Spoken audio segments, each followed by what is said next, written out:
ito po ang ano mga kaloys, sinabi ni Team Captain Jared Bahay na isang Bisaya taga Cebu. Okay? Ang ano ko mga kaloys, bakit niya kailangan magsinungaling? Kasi dawit sila lahat eh. Okay? Kung nagkaroon ng sakitan, sila lahat damay eh. So, wala silang choice kundi pagtakpan kasi lahat sila madadamay. They have to cooperate kasi madadamay sila. O, tingnan mo ito Makal ha. Itong si Bahay, hindi kasi nauna to, I think nauna ang ano eh, yung rescuer magpa-interview kaysa kay Sam at saka kay Kiefer at saka dito. Kasi nagawa na yung script eh. So it took them 1 week. Pero yun na nga, sablay.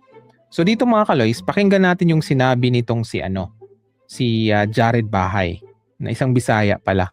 Okay? So eto mga kaloys, okay, pakinggan nyo. Paano nila nahanap si Divine at saka si Rene?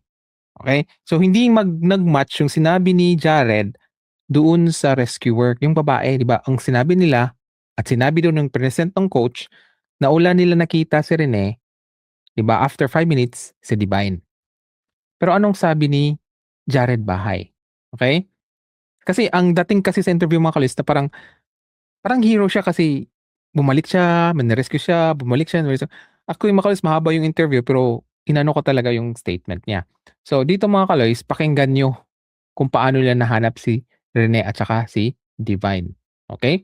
Kung saan pupunta. So, ilakad po namin dun sa kung saan pupunta yung mga parents. Bigla na po lumitaw yung mga bodies nila. So sabi niya, bigla na lang lumitaw yung mga bodies niya.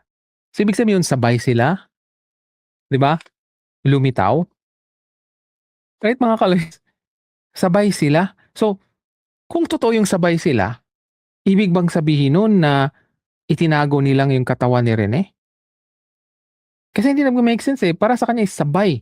Diba bigla na lang daw lumabas. Kasi sinundan na nila yung rip current. Bigla na lang lumabas. Ganun. Hindi nagme-make sense yung sinasabi niya. Mas nagme-make sense yung sinabi ng rescuer. And yun na nga mga kaloys, bakit magsinungaling ang rescuer? Hindi naman siya involved. Diba? Rescue lang nga lang siya eh. So, sino yung mga witness na pinagdudahan na may nangyari talaga? Sila, yung mga players. So, kailangan talaga nila magsinungaling. Otherwise, sila lahat talaga ang mananagot. Nag-gets yung point ko mga kalis. Hindi lang yung takot sila mawala ang kanilang scholarship. Come on, they are players. They can play anywhere. Diba? Mas takot silang makulong. Okay? Mas matakot sila mawala ng funds dahil yun sa ginawa nila.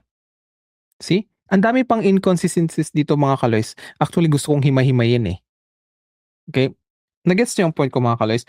And, yun na nga, dito sa timeline mga kaloys, sabi dito, nag-roll call sila, okay, 2:40 p.m. to 2:50 p.m. Okay? Tapos, after that, so parang 10 minutes, biglang umalon, 10 minutes after, uy, kailangan na talaga natin ng tumawag ng mag-rescue. Diba? So, at 3:04, okay, ay tumawag na sila ng mag-rescue sa kanila. Okay? Nagpapatulong na sila. 3:04. So, nag-match dun sa ng babae. Pero yun na nga, kailan daw sila, kailan, kumbaga, tumawag, nag-seek ng help. So, nag-roll call sila 2:50. So, around, 14 minutes? Saka sila naghingi ng tulong. 40 minutes, mga kaloys, Take 14 1-4. 14 minutes kasi 2:50 to 3:04, tumawag sila. So, kung nalunod na sila, okay, 'di ba ang window na pwedeng mabuhay pa ay 5 to 7, 'di ba? Miracle na yung 7. Right? Sabi nung doktor pag malunod. Pero yun na nga, bakit ang tagal nilang tumawag? And dito 14 minutes. Kaya lang, ano yung sinabi nung babae? Kahubad, malamang po player po siya. Yun po, sinabi nga po niya na tinatanong ko po kung ilang minuto bago pa po siya tumawag. 30 minutes nga daw po. Ano po yung ginamit yung pang-rescue? 30 minutes bago sila tumawag. So, another discrepancies, right? Nag-gets niyo ang point ko mga kalays. 'di ba?